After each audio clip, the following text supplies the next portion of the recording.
Hey, what's going on, guys? My name is Roz, and this is my first reaction video. I will be reacting to the 10 freakiest creepypastas ever told by Matthew Santoro. So hopefully you guys just sit back, relax, and enjoy. Here we go.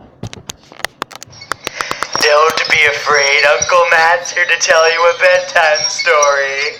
And that's how you set the tone for a video. So creepypastas have become incredibly popular in recent years. A creepypasta is an urban legend or scary story that circulates around the internet. It's essentially like a scary campfire story before the digital age. And just like traditional urban legends, most people write these off as ghost stories, simply the product of a creative mind. But there will always be those out there who ask, what if it really happened? So because I've been reading creepypastas so much lately, I figured I would gather the freakiest ones to share with you all. So here they are, the 10 freakiest creepypastas ever told. Oh, and if you're watching this at night, you may want to rethink your choice. Just saying. Number 1 is 1999.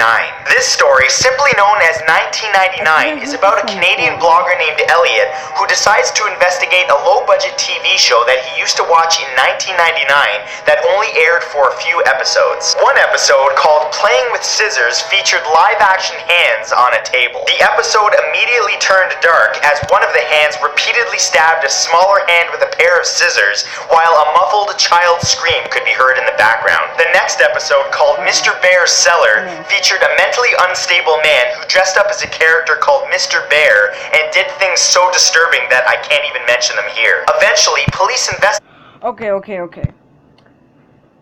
I actually heard some of these before. I think I was reading them online, and I just want to tell you, don't ever research any of these. Unless, well, if you're, unless if two things. One, you're wearing a diaper, and two, if you're constipated. Because you are going to literally poop yourself silly. Investigated and shut down the sadistic show, but by that time the damage had been done to anyone who saw the morbid episodes. See that? We're starting the episode on a positive note. Number 2 is The Rake. In 2006, a team of researchers unearthed nearly 24 documents dating from the 12th century to the present day, describing a creature known only as the Rake. They were filled with various people's encounters with this creature. One couple described their encounter as follows. The couple awoke in the middle of the night to discover sitting at the foot of their bed facing away from them a creature that looked like a half-human, half-big hairless dog. The creature suddenly sprang up, crouched in front of the husband's face, and sprung to... Okay, just so I can put a little humor into you guys. The Rake looks like he should be on a makeup commercial.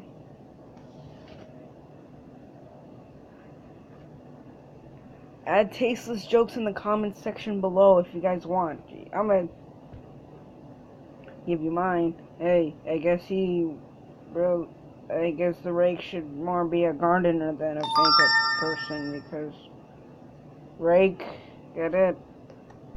Towards their children's bedrooms. The couple immediately ran after it, but by then it was too late. The couple found their daughter mutilated and close to death, with her final words being, "He is the Rake."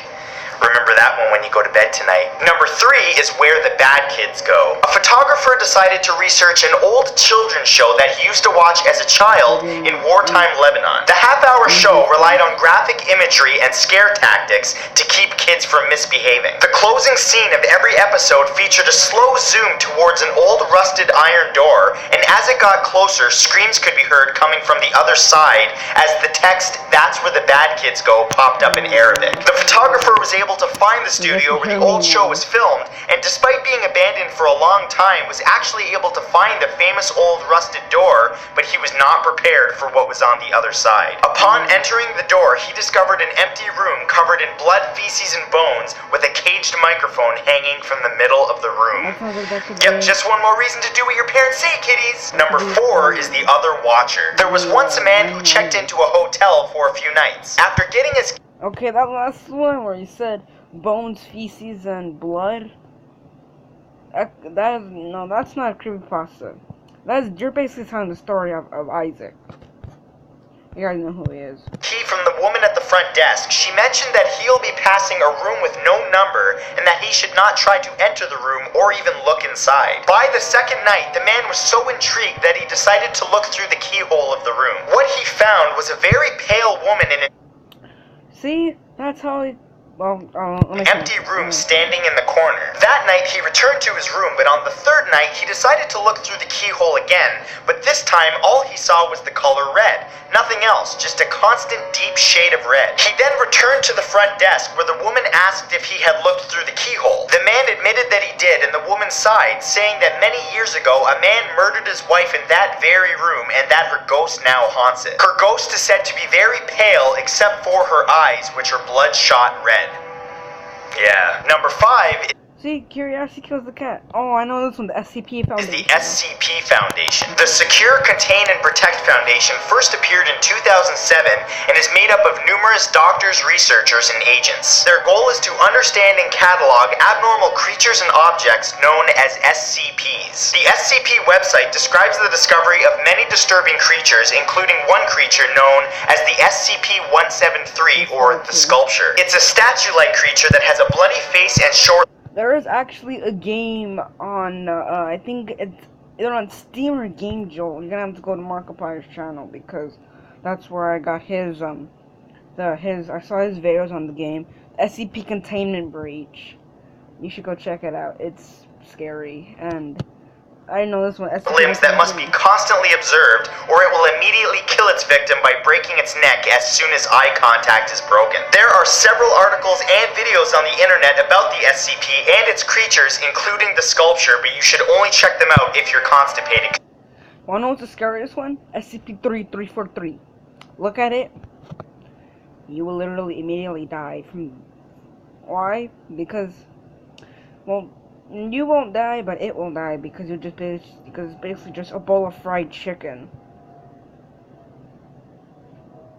Nothing has to be said. You gon' crap your pants. Number 6 is Jeff the Killer. Jeff was a little boy that moved into a new home with his family. One day, 3 teenagers attacked Jeff and his brother, but Jeff defeated them, leaving them in the street with broken wrists and knife wounds. Unfortunately, that encounter made Jeff realize that he enjoyed inflicting pain on others. One night, soon after, Jeff's mother heard crying coming from the bathroom of their house. When she entered the room, she found Jeff carving a permanent smile into his cheeks. He had also cut off his eyelids so that he could avoid sleep. His final words to his mother were, "Mommy, you lied," after which he murdered his entire family and disappeared into the night. Jeff was never seen again, but as legend has it, he's still out there looking for his next victim.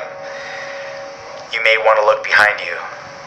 Number 7 is Wake Up. In the past, it's been reported that some victims of torture during the act would retreat into a fantasy world from which they could not wake up. In this catatonic state, the victim lived in a world just like the normal one, except they weren't being tortured. The only way that they realized that they needed to wake up was a note that they found in their fantasy world. It would tell them about their condition and tell them to wake up. Even then, it would often take months until they were ready to discard their fantasy world and wake up.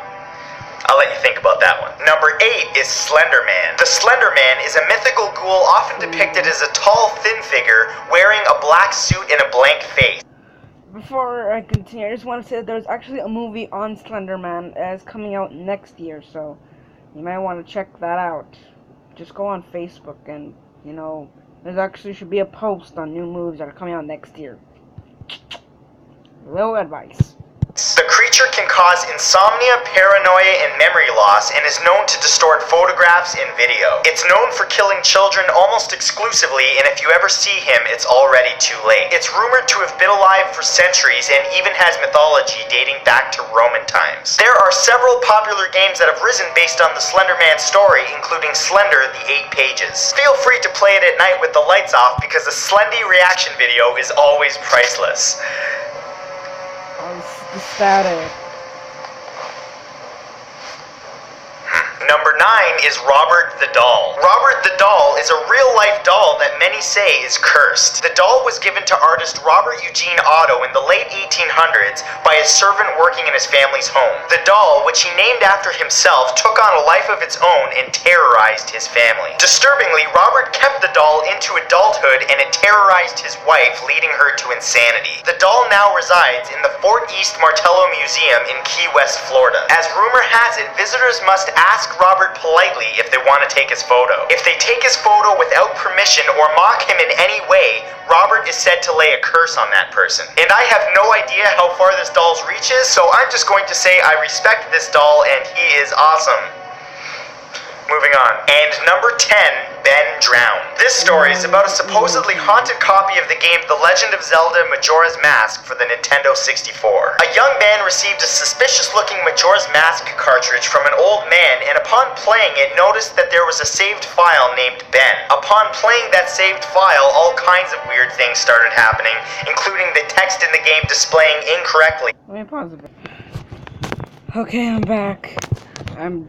I just got water. No, seriously, I did. And the music started playing backwards. The game continued to do all kinds of really bizarre things that alluded to a boy named Ben that drowned that was now communicating through the game. The game even started displaying bizarre messages like, "You shouldn't have done that," "Ben is getting lonely," and "You've met with a terrible fate, haven't you?" After he started to get really freaked out, this guy recorded the gameplay, and all of the footage is on YouTube. But I warn you, the footage is really freaky and really bizarre. So if you watch it, it may just ruin all the good memories you had of that game. So yeah, enjoy. And that's it for this time, guys. If you'd like to read the full gruesome version of these stories or discover new creepypastas, I'll put some links in the description that you can check out. If you enjoyed this video, please share it on Facebook and Twitter and give that like button a click, and I will see you all back here next Saturday with a brand new video.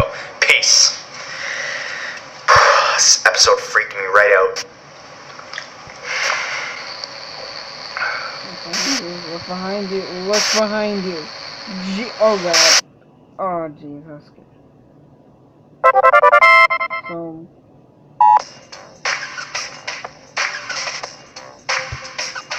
what happened?